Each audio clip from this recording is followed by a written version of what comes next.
මේ චීන නෙවෙයි ජපාන නෙවෙයි මේ ඇවිල්ලා ලංකාවේ රසායන මෝටර්ස්.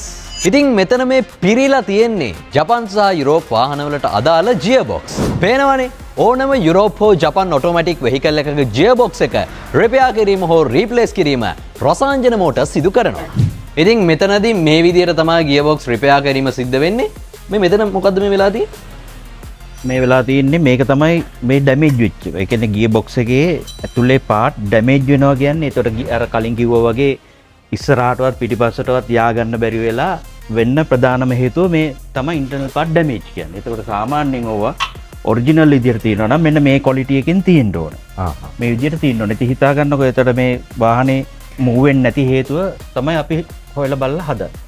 ඉතින් පේනවනේ මේ විදියට හරියටම දෝෂ අඳුරගෙන ගියර්බොක්ස් එකට හොඳම සොලියුෂන් එක දෙන්න පුළුවන් විශේෂඥයෝ තමයි රසායන මෝටර්ස් කියලා කියන්නේ. අද වෙන්න පන්නිපිටිය රසායන මෝටර්ස් එකට එහෙම නැත්නම් දැම්ම කතා කරන්න 0777යි 234යි 081කට එහෙම නැත්නම් 077යි 1375යි 195ට